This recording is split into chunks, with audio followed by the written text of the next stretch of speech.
서입니다. 여호수아서 3장입니다. 여호수아서 3장 1절부터 5절까지 제가 하나님의 말씀을 받들어 읽도록 하겠습니다. 여호수아서 3장 구약 322페이지입니다. 성경 가지신 분들은 구약 322페이지 여호수아서 3장 1절부터 6절까지 제가 하나님의 말씀을 받들어 읽도록 하겠습니다. 또 여호수아가 아침에 일찍이 일어나서 그와 모든 이스라엘 자손들과 더불어 시딤에서 떠나 요단에 이르러 건너가기 전에 거기서 유숙하니라. 사흘 후에 관리들이 진중으로 두루다니며 백성에게 명령하여 이르되 너희는 레위 사람 제사장들이 너희 하나님 여호와의 언약궤에 매는 것을 보거든 너희가 있는 곳을 떠나 그 뒤를 따르라. 그러나 너희와 그 사이 거리가 2000규빗쯤 하고 그것에 가까이 하지는 말라. 그리하면 너희가 행할 길을 알리니 너희가 이전에 이 길을 지나보지 못하였음이니라 하니라. 여호수아가 또 백성에게 이르되 너희는 자신을 성결하게 하라. 여호와께서 내일 너희 가운데에 기이한 일들을 행하시리라. 여호수아가 또 제사장들에게 말하여 이르되 언약궤를 메고 백성의 앞서 건너라 하매 곧 언약궤를 메고 백성의 앞서 나아가니라. 아멘. 제가 이 목소리가 조금 안 좋아서 죄송합니다. 제가 목이 좀 약해서 좀 목소리 좀 안 좋은데 설교에 듣는데 지장이 없게 되기를 바랍니다. 얼마 전에 어떤 교우 중에 한 분이 저에게 아주 인상적인 글을 하나 보내주셨어요. 그 글의 제목이 늙어가는 길이라는 제목 글이었습니다. 늙어가는 길.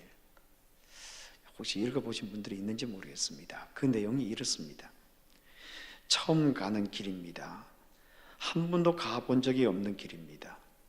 무엇 하나 처음 아닌 길은 없지만 늙어가는 이 길은 몸과 마음도 같지 않고 방향 감각도 매우 서툴기만 합니다.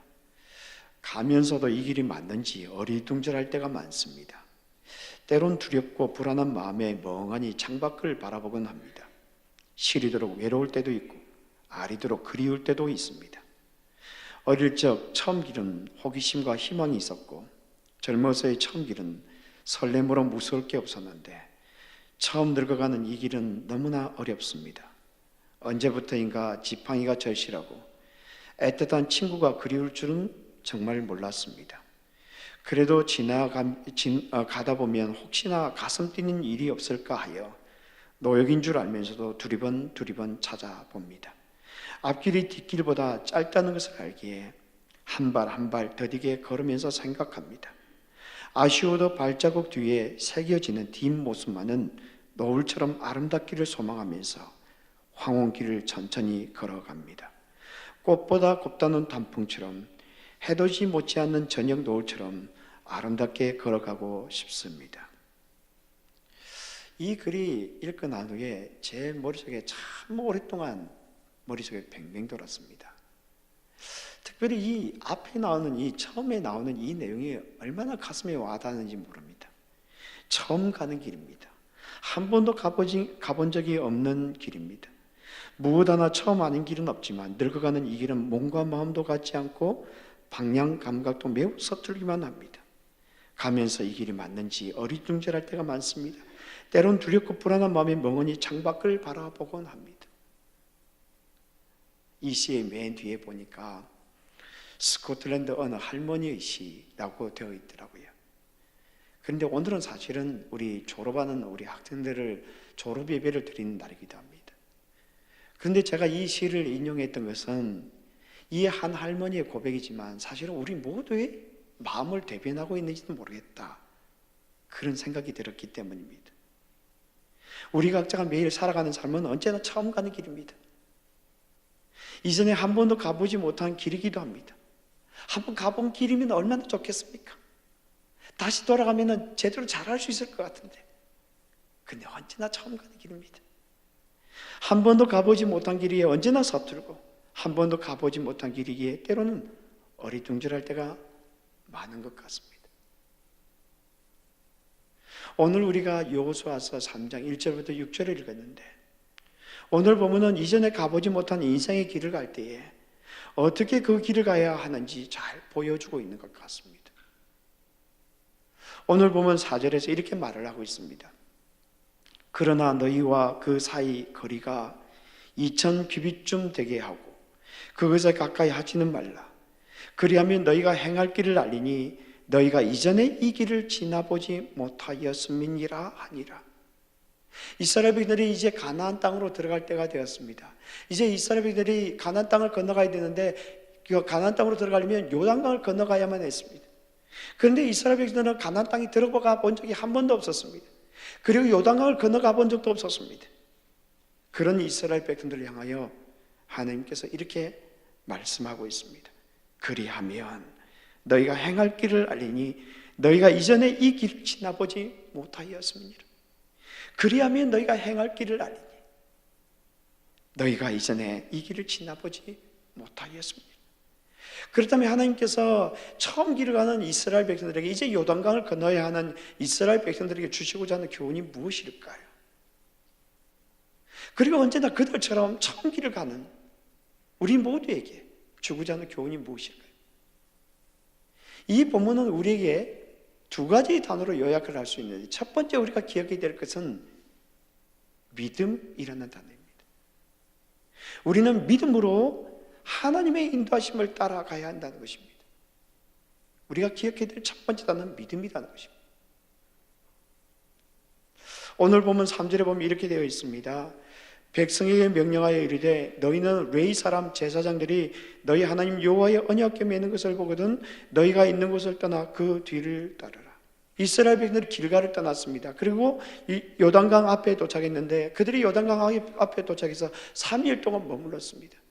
그런데 그들이 3일 동안 무엇을 했는지 성경은 아무런 말씀을 하고 있지 않습니다. 다만 이스라엘 백성들에게 해야 할 두 가지를 명령하고 있습니다. 하나는 떠나야 한다는 것입니다. 오늘 보면 이렇게 말을 하고 있습니다. 너희 하나님 여호와의 언약궤 매는 것을 보거든 너희가 있는 곳을 떠나라. 여기 떠난다라고 하는 것은 히브리어로 나사라고 하는데 천막 말뚝을 뽑다, 이런 뜻을 가지고 있습니다. 천막 말뚝을 뽑다. 그러니까 하나님께서 이스라엘 백성들이 이렇게 이야기하고 있습니다. 떠나라고 할 때에 너희들은 천막 말뚝을 뽑으라, 이렇게 이야기를 하고 있습니다. 이스라엘 백성들은 이 말이 무엇을 의미하는지 너무 잘 알고 있었습니다. 왜냐하면 그들은 유목민족이었고, 그리고 그들은 이 가나안 땅을 지날 그 가나안 땅으로 가기 위하여 광야를 지날 때도 그들은 천막 생활을 했기 때문입니다. 그러니까 하나님께서 이렇게 말을 하고 있는 것입니다. 제사장들이 언약궤 매는 것을 보거든 너희들은 천막 말뚝을 뽑으라, 너희들의 삶의 터전을 떠나라 라고 그렇게 이야기를 하고 있는 것입니다. 안락하게 살고자 하는 우리의 삶의 터전을 떠나라고 하는 것입니다. 하나님께서 원하시지 않는 그런 삶의 터전에서 떠나라고 그렇게 이야기하고 있는 것입니다. 우리 모든 사람들은 안락을 추구하고 싶은 마음을 많이 가지고 있습니다. 그래서 우리는 어느 한 곳인가 머물러 있고 싶어 합니다. 그런데 하나님께서 그곳에 머물러 있지 말라고 그렇게 말씀하십니다. 또 하나 오늘 본문이 이야기하는 것은 하나님을 따라야 한다, 이렇게 이야기를 하고 있습니다. 오늘 본문에 보면 레위 사람 제사장들이 언약궤 매는 것을 보거든 너희가 있는 곳을 떠나 그 뒤를 따르라, 언약궤를 따르라고 그렇게 이야기를 하고 있습니다. 그러면 언약궤가 무엇일까요? 오늘 우리가 읽지 않았지만 3장 11절에 보면 이렇게 되어 있습니다. 보라, 온 땅의 주의 언약궤가 너희 앞에서 요단을 건너 가나니.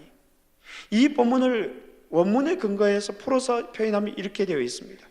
보라, 온 땅의 주가 너희 앞에서 요단강을 건너가며 언약궤가 너희 앞에서 요단강을 건너간다. 그러니까 언약궤는 하나님 자신의 상징이었습니다. 그것도 그러니까 여기서 언약궤라고 말하는 것은 하나님 자신을 상징하는 것입니다. 그것도 그냥 하나님이 아니라 온 땅을 다스리는 하나님이라고 강조하고 있는 것입니다. 그렇다면 오늘 본문이 우리에게 이렇게 이야기를 하고 있는 거죠. 제사장들이 언약궤 매는 것을 보거든 너희들은 온 땅을 다스리는 나의 뒤를 따라야 한다 라고 그렇게 말씀하고 있는 것입니다. 이것은 우리에게 무엇을 가르쳐 주시는 것일까요? 우리의 삶의 자리가 어디든 그곳에서 일어나라고 하는 것입니다. 그리고 하나님만을 따라가라고 하는 것입니다. 왜냐하면 그것이 가장 복된 길이기 때문입니다. 왜냐하면 그것이 가장 안전한 길이기 때문입니다. 저는 여러분들에게 다시 한 번 더 말씀드리고 싶습니다. 하나님을 따라가는 것이 가장 안전한 길이고 가장 복된 길입니다. 여러분, 다윗을 보십시오. 사무엘하 15장에 보면은 다윗이 자기 아들 압살롬으로부터 도망을 하고 있었습니다. 왜냐하면 압살롬이 배반을 하고 자기 아버지 다윗을 죽이려고 했기 때문입니다. 그 상황이 얼마나 처참했겠습니까? 그때 제사장들이 언약궤 있는 것을 메고 다윗을 따르고 있을 때에 그때 제사장들에게 다윗이 이렇게 이야기를 합니다. 하나님의 궤를 성읍으로 도로 메어 가라. 만일 여호와 앞에서 은혜를 입으면 도로 나를 인도하사 내게 그 궤와 그 계신 곳을 계신 데를 보이시리라. 그러나 그가 이와 같이 말씀하시기를 내가 너를 기뻐하지 아니한다 하시면 종이 여기 있사오니 선히 여기신 대로 내게 행하시옵소서 하리라. 여기에 다윗이 이렇게 고백을 하고 있습니다. 하나님의 궤를, 하나님의 언약궤를 성읍으로 도로 메어가라. 만일 여호와 앞에서 은혜를 입으면 도로 나를 인도하사 내게 그 궤와 그 계신 곳을 보이시리라. 다윗이 왜 언약궤를 예루살렘으로 도로 가져가라고 제사장들에게 말하고 있을까요? 다윗은 언약궤 자체가 아니라 하나님을 따르기로 굳게 결심했기 때문입니다. 하나님을 따르면 다시 예루살렘으로 돌아갈 수 있게 될 것이라고 굳게 믿었던 것입니다. 사랑하는 여러분들이요, 하나님을 따르십시오. 하나님을 따르십시오. 혹시 우리들 가운데 자녀들을 어떻게 도와야 될지 알지 못하여 방황하는 분들이 있습니까? 세상 방법을 따르지 않게 되기를 바랍니다. 저도 교회를 섬기면서 세상 방법을 따르고 싶어하는 그런 마음이 참 많을 때가, 그럴 때가 들 때가 있습니다. 그러나 여러분, 하나님의 방법을 따르는 것보다 더 복된 일은 없습니다. 왜냐하면 하나님의 방법을 따르면 결코 실패하지 않을 것이기 때문입니다. 혹시 우리들 가운데 자녀들이나 부모님의 미래에 대한 불안감 때문에 고통 가운데 있는 분들이 있습니까? 하나님만 따를 수 있게 되기를 바랍니다. 왜냐하면 온 땅을 다스리시는 하나님은 우리가 알지 못하는 미래를 열어 나가는 분이시기 때문입니다.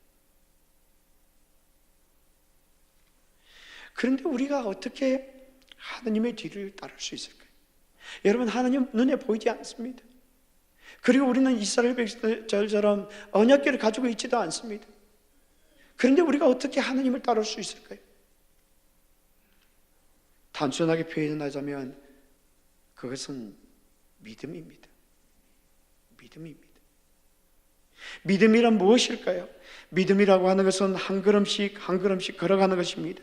비록 하나님께서 희미하게 길을 보여주실 때도 그 희미한 길을 묵묵히 걸어가는 것입니다. 믿음이란 하나님께서 희미하게 들려주시는 소리를 들려주실 때도 그 소리를 붙들고 묵묵히 살아나가는 것입니다. 그러니까 믿음이라는 것은 멀리 바라보는 것이 아니라 바로 앞에를 바라보는 것입니다. 내 발자국 앞에 있는 것 말입니다. 여러분, 오늘 본문을 보십시오. 4절에 보시면 이렇게 되어 있습니다. 그러나 너희와 그 사이 거리가 2000규빗쯤 되게 하고 그것에 가까이 하지는 말라. 그래야면 너희가 행할 길을 알리니 너희가 이전에 이 길을 보지 못하였음이니라 하니라. 하나님께서 이스라엘 백성들에게 언약궤를 따르라고 하면서 2000규빗 떨어져야 한다고 그렇게 이야기를 하고 있습니다. 여러분, 2000규빗이라고 하는 것은 요즘으로 치자면 한 900m 내지는 이 1km 정도 떨어진 거리를 말하는 것입니다. 1km 정도 떨어져 있으면 제대로 앞이 보이지 않을 것입니다. 앞에서 무슨 일이 있는지도 모를 것입니다. 그리고 앞에서 따라갈 때 그 뒤에서 앞에서 부르는 소리를 그냥 크게 소리를 지르도 잘 안 들릴 것입니다. 여러분, 1km가 보통이 아니거든요. 왜 성경은 이렇게 1km 떨어져 있으라고 이렇게 이야기를 하는 것입니까? 그 이유에 대해서 아무런 설명을 덧붙이고 있지 않습니다. 다만 언약궤를 따라가라고만 그렇게 말씀하고 있습니다. 왜 이렇게 말씀하고 있는 것일까요? 멀리 떨어져 있어서 언약궤가 잘 보이지 않아도 너희들은 믿음으로 그 언약궤를 잘 따라가야 한다. 멀리 떨어져 있어서 무엇을 말씀하시는지 잘 몰라도 너희들은 믿음으로 그 언약궤의 뒤를 잘 따라가야 한다라고 이렇게 말씀하고 있는 것입니다. 그런 믿음이라고 하는 것은 뚜벅뚜벅 걸어가는 것입니다. 바로 앞을 바라보면서 말입니다. 여러분, 창세기 12장에 나오는 아브라함을 보십시오. 하나님께서 아브라함에게 이렇게 말씀하셨습니다. 너는 나의 고향과 친척과 아버지 집을 떠나 내가 네게 보여줄 땅으로 가라. 내가 너로 큰 민족을 이루고 내게 복을 주어 내 이름을 장대하게 하리니 너는 복이 될지라. 이때 아브라함이 어떻게 반응했습니까? 이에 아브라함이 여호와의 말씀을 따라갔고, 그런데 사실은 어디로 가라고 그게 구체적으로 말씀하지 않았습니다. 그냥 가라고만 말씀했습니다. 그런데 아브라함 떠났습니다. 나중에야 그곳이 하나님께서 원하시는 것이 가나안 땅이라는 것을 알게 되었습니다.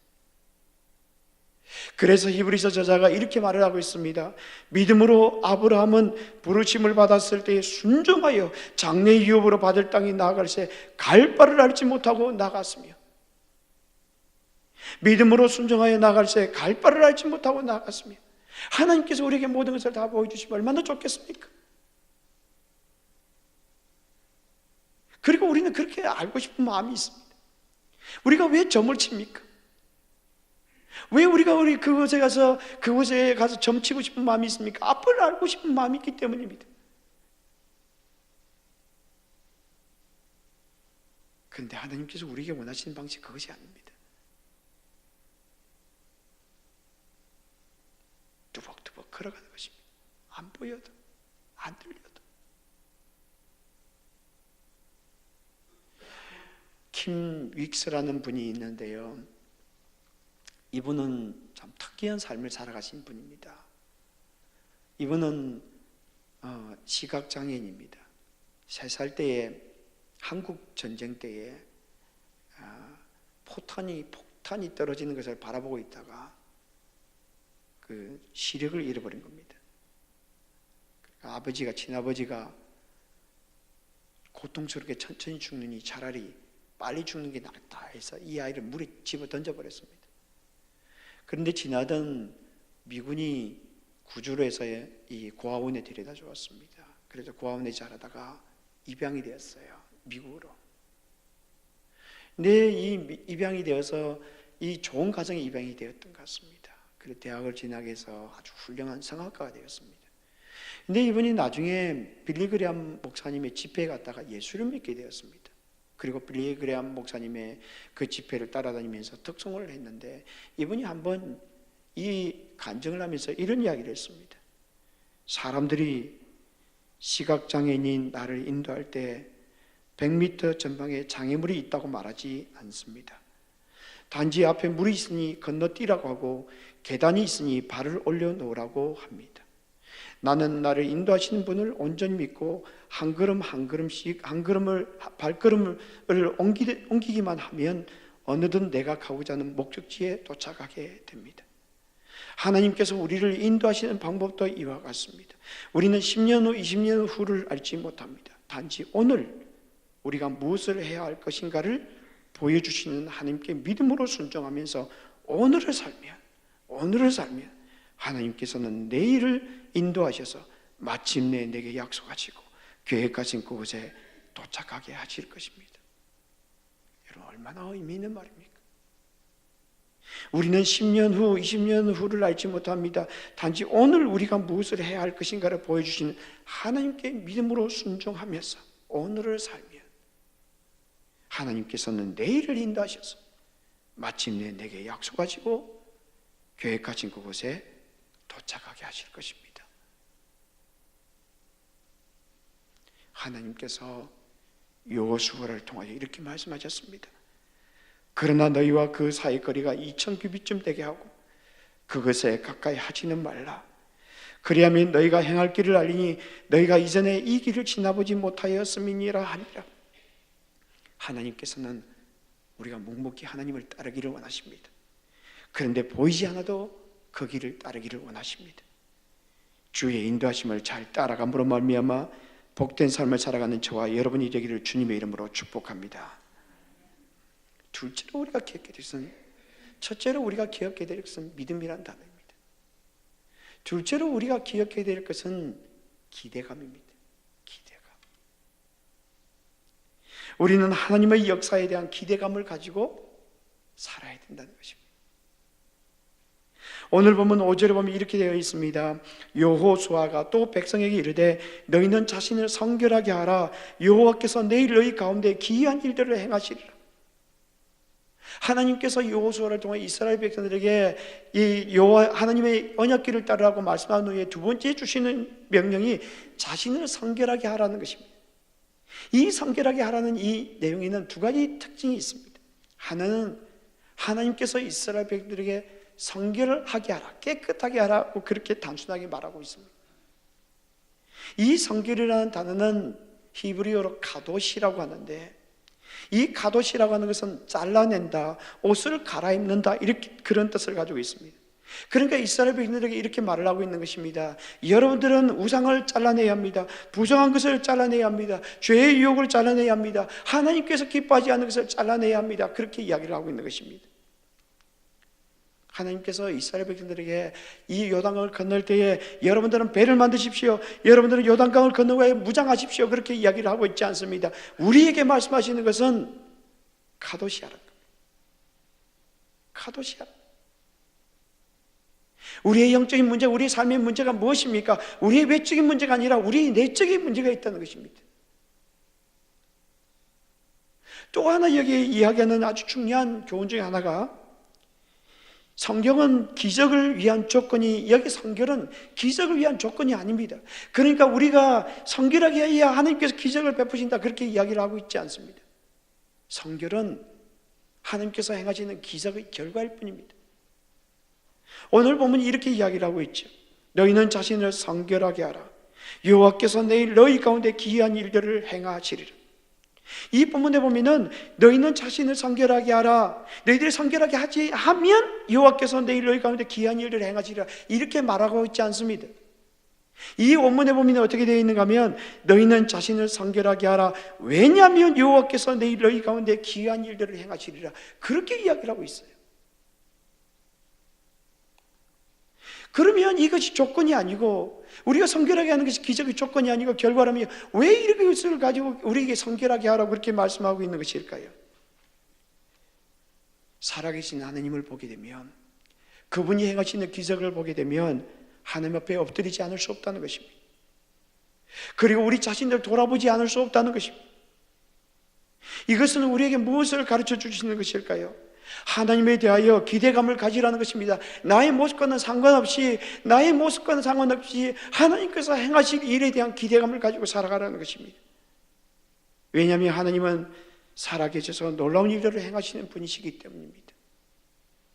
하나님 앞에서 자신을 낮추고 하나님 앞에 예배하라는 것입니다. 왜냐하면 하나님은 우리의 삶 가운데 기이한 일들을 행하시는 분입니다. 여러분, 그런 기대감을 가지고 살아가십니까?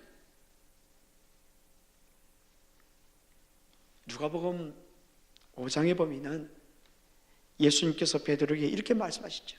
깊은 데로 가서 그물을 내려 고기를 잡으라. 이때 베드로가 이렇게 반응을 합니다. 선생님, 우리들이 밤이 새도록 수고하였을 때 잡은 것이 없지만 말씀을 의지하여 내가 그물을 내리리이다. 말씀을 의지하여 내가 그물을 내리리이다. 그러자 심히 많은 고기를 잡았습니다. 그러자 베드로가 예수님께 와서 이렇게 말을 합니다. 베드로가 이를 보고 예수의 무릎 아래에 엎드려 이르되 주여 나를 떠나소서 나는 죄인이로소이다 하니, 주여 나를 떠나소서 나는 죄인이로소이다. 여러분 생각해 보십시오. 물고기를 잡았는데 왜 죄인이라고 생각하고 있는 것입니까? 하나님을 알게 되면 제일 먼저 나타나는 현상이 바로 예배하는 것입니다. 자기 자신이 누군가를 알게 되고요, 자기 자신이 누군가를 알게 되면 하나님이 누군가를 보게 된다는 것입니다.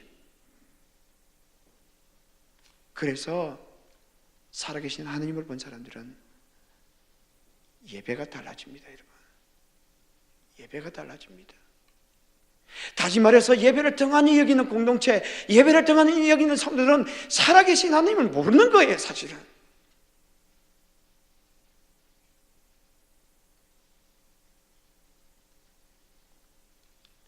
알리시아 윌리엄슨이라는 가수가 있는데, 이분은 5살 때부터 성가대를 봉사했다고 합니다. 이 성가대에 이 찬양한다는 것이 참 얼마나 그 영광스러운 것인지 어릴 때부터 알았는 거죠. 그러다가 아주 유명한 CCM 그룹 트루스의 보컬 디렉터로 일을 하게 되고, 나중에는 이 솔로 앨범을 낼 만큼 유명하게 되었습니다. 승승장구했던 것입니다.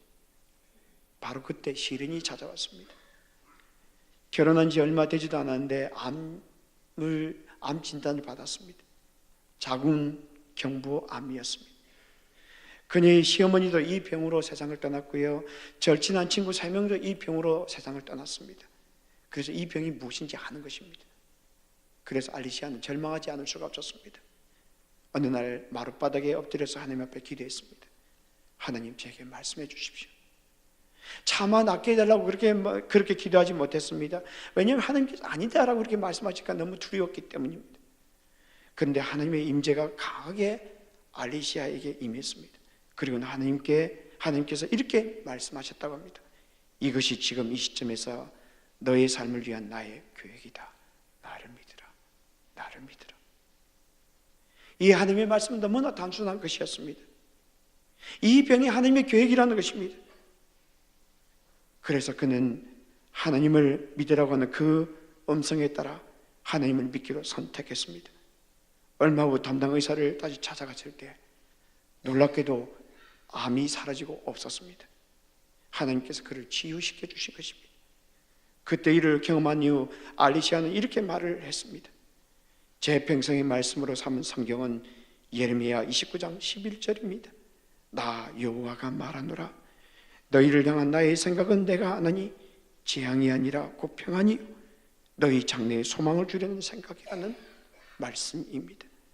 그분께 속해 있는데 어떻게 기뻐하지 않을 수가 있겠습니까? 전 평안합니다.